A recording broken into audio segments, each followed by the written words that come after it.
a gente assiste Lilo e Stitch pela primeira vez, a gente chora no final, abraça o travesseiro e pensa que foi uma história bonita sobre família, sobre pertencimento, sobre aquela frase que ficou gravada na memória de todo mundo. Ohana significa família, e família não abandona ninguém.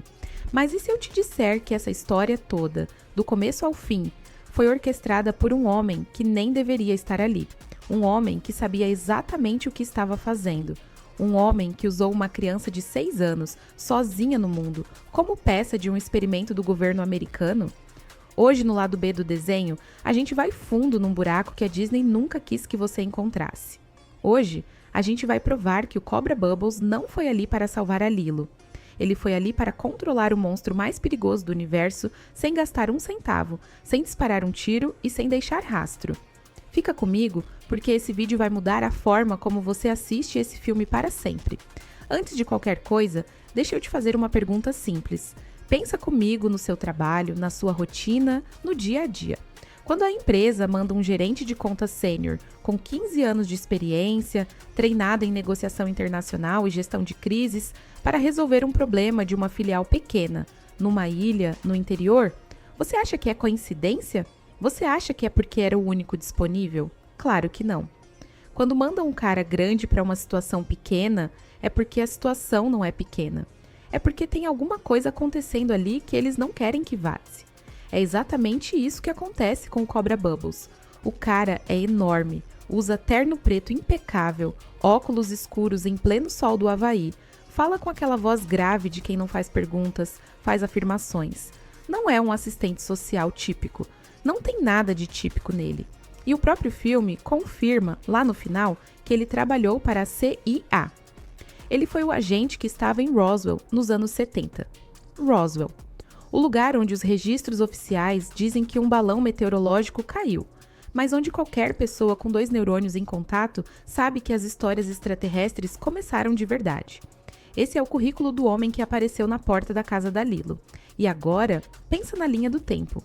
O experimento 626, que a gente chama de Stitch, escapa da Federação Galáctica, rouba uma nave, define as coordenadas para um planeta densamente populoso para que ninguém consiga destruí-lo sem causar um desastre em massa, e cai no Havaí.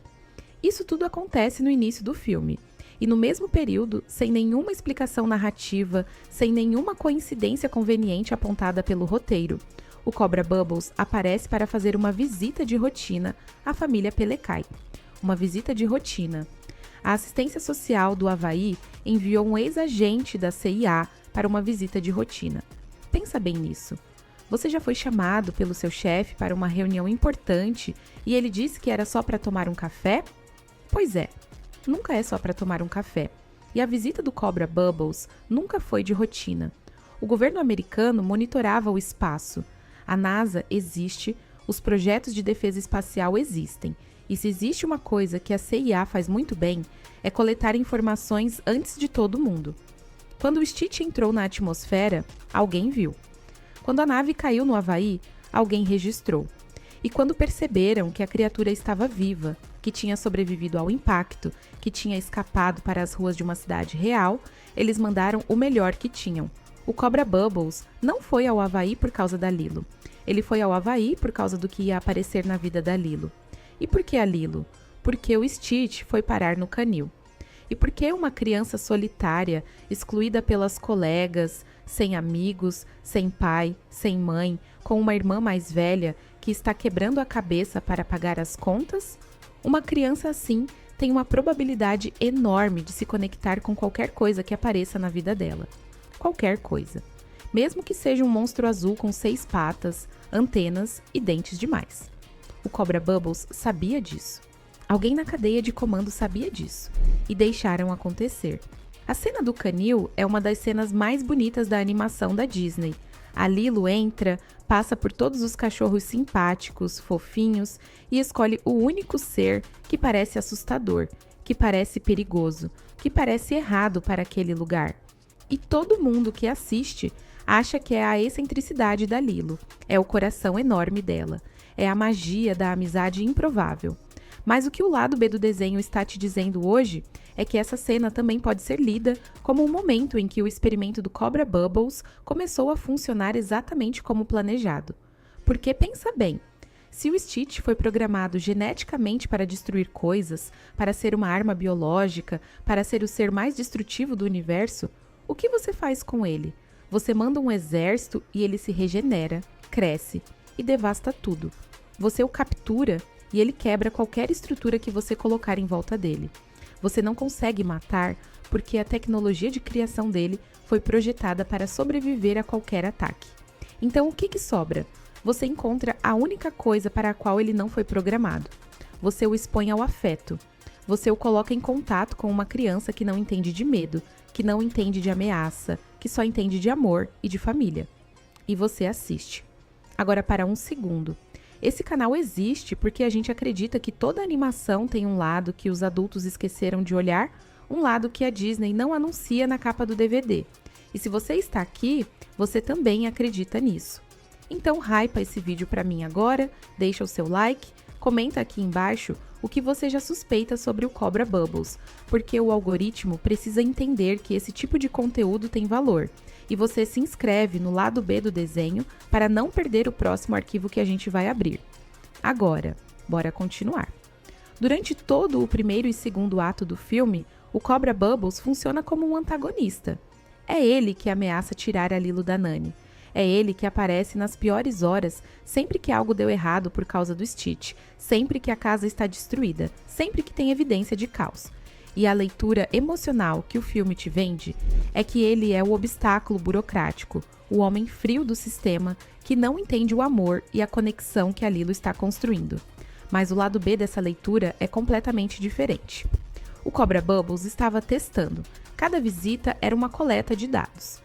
Cada ameaça de separação era um gatilho emocional calculado para ver como o Stitch reagia quando a Lilo estava sob pressão extrema. Pensa nisso como um roteiro de laboratório. Você tem um animal geneticamente programado para destruir. Você quer saber se o condicionamento emocional é forte o suficiente para sobrepor a programação de origem. Como você testa? Você cria estresse. Você aperta a situação. Você ameaça tirar o elemento que gerou o vínculo afetivo e você observa se o sujeito se quebra ou se segura. É exatamente isso que acontece no arco do Stitch. Toda vez que a Lilo está em perigo, toda vez que a situação piora, o Stitch vacila. Ele começa a destruir, recomeça o ciclo, mas algo o puxa de volta. E esse algo é a Lilo. É o conceito de Ohana. É a memória de ser escolhido, de ser parte de alguma coisa. E o Cobra Bubbles estava ali para registrar cada vacilação e cada retorno. Ele não precisava intervir. Ele só precisava deixar o experimento correr. Tem um detalhe no filme que quase todo mundo passa batido e que eu quero que você pare para analisar agora. Quando o Jumba e o Plickly estão no Havaí tentando capturar o Stitch, eles fazem um caos monumental. Explosões, perseguições, a casa da Lilo literalmente em chamas. E onde está o Cobra Bubbles? Ele aparece logo depois. De novo. Com um timing perfeito. Como se soubesse. Como se estivesse monitorando a área. Como se tivesse um agente de campo acompanhando cada movimento. Não é paranoia, é padrão. Em análise comportamental, quando alguém aparece repetidamente nos momentos errados, com informação que não deveria ter, você não chama de coincidência, você chama de operação. E agora vem a parte que destrói qualquer argumento de que o Cobra Bubbles era só um funcionário público bem treinado, com um coração escondido embaixo do terno preto. O clímax do filme. A nave da Federação Galáctica pousa na Terra. A grande conselheira, que é basicamente a presidente de toda uma aliança intergaláctica, desce para resolver a questão do experimento 626 pessoalmente. É o maior evento de primeiro contato que a Terra já viveu. É o momento em que qualquer ser humano normal entraria em colapso existencial. É o tipo de coisa que faria um presidente ligar para o outro presidente às 3 da manhã sem saber o que dizer. E o Cobra Bubbles? O Cobra Bubbles se aproxima, olha para a grande conselheira e fala com ela como se fosse uma reunião de negócios de segunda-feira de manhã. Sem susto, sem hesitação, com a familiaridade de quem já esteve numa sala parecida com aquela antes. Pensa na sua rotina. Quando você vai a uma reunião com alguém que você nunca viu na vida, tem um momento de adaptação, de quebra de gelo, de leitura do ambiente. Quando você vai a uma reunião com alguém que você já conhece, que já é parte do seu círculo profissional, você entra direto no assunto. O Cobra Bubbles entra direto no assunto, porque ele já conhece o protocolo. Porque Roswell não foi um balão meteorológico para ele, foi uma reunião de trabalho. E o que ele negocia? Ele garante que o Stitch fique na Terra, sob a custódia da Lilo, dentro do território americano. Pensa na genialidade estratégica disso.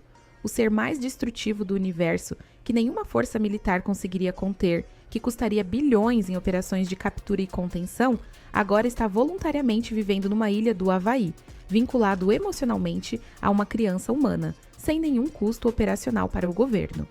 O orçamento do Cobra Bubbles para essa operação foi literalmente o salário de um assistente social. É o contrato mais barato da história da segurança nacional americana. E funcionou, porque o Stitch não vai a lugar nenhum enquanto a Lilo estiver ali. Não porque está preso, porque escolheu ficar. E essa é a diferença entre uma prisão e um vínculo. Prisão você tenta quebrar, vínculo você protege. A Disney te vendeu uma história de amor, de família, de aceitação. E é uma história bonita, de verdade. Mas o lado B do desenho está aqui para te mostrar que as histórias mais bonitas às vezes têm uma engrenagem muito mais fria por baixo. E que às vezes o homem que parece o vilão é o arquiteto de um plano que você só consegue enxergar quando olha para trás, quando o filme acabou, quando as lágrimas já secaram e você começa a se perguntar: espera, como ele sabia de tudo aquilo? Por que ele apareceu tão na hora certa? Por que ele negociou com aliens como se fosse chegar em casa no horário do jantar? Tem uma camada psicológica nessa teoria que eu quero explorar antes de fechar. Porque não é só sobre conspiração, é sobre como a gente funciona no mundo real. O Cobra Bubbles usou a vulnerabilidade da Lilo como uma ferramenta. E isso dói porque a gente conhece esse padrão. A gente vive esse padrão. Quantas vezes na sua vida alguém se aproximou de você no momento certo, com a palavra certa, com a oferta certa, e você só percebeu muito depois que aquela proximidade tinha um interesse por trás? Não estou dizendo que todo mundo que te ajudou tinha uma agenda, mas estou dizendo que a Lilo era uma criança que precisava de um amigo. E o sistema percebeu isso antes dela, e colocou na frente dela exatamente o tipo de amigo que transformaria uma ameaça de segurança nacional em algo domesticado. A inocência dela foi usada, e a coisa mais perturbadora é que no final deu tudo certo para ela. Ela encontrou sua família, o Stitch encontrou seu lugar, a Nani ficou com a irmã. O experimento foi um sucesso em todos os sentidos, mas o experimento não foi dela, foi do Cobra Bubbles. Agora, isso muda como você sente o filme? Porque eu acho que muda e não muda ao mesmo tempo, porque a relação entre a Lilo e o Stitch é real, o amor é real, o Ohana é real. Mas ele foi cultivado, foi plantado em condições controladas por alguém que precisava de um resultado específico. E aí você começa a se perguntar: quantas das coisas mais bonitas que aconteceram na sua vida também foram cultivadas por circunstâncias que você não escolheu? Quantas das suas histórias mais bonitas começaram com uma situação que alguém ou algo criou ao redor de você e você simplesmente foi o personagem principal que não sabia que estava num roteiro?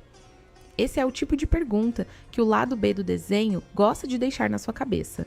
Não para fazer você desconfiar de tudo, mas para te convidar a olhar mais fundo.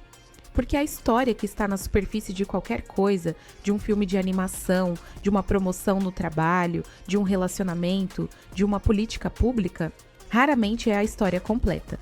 Sempre tem um lado B, sempre tem uma engrenagem que você não viu na primeira vez. E antes de fechar, hypa o vídeo rápido pra mim. Seu like faz diferença aqui. O Cobra Bubbles é o personagem mais inteligente de Lilo e Stitch. Não porque ele é bom ou mau, mas porque ele é eficiente. Ele entrou num problema que nenhuma força convencional conseguiria resolver e saiu com a solução mais elegante possível. Deixou o amor humano fazer o trabalho pesado, e isso de um ponto de vista frio e estratégico é genial. Aterrorizante, mas genial. Porque ele entendeu antes de qualquer um que o Stitch não era uma arma esperando explodir, era um ser esperando ser escolhido. E usou isso. O que você acha? O Cobra Bubbles era um agente frio executando uma missão ou em algum momento ele genuinamente se importou com aquelas duas irmãs? Deixe nos comentários. Eu leio todos. Esse foi o lado B do desenho de hoje. Até o próximo vídeo.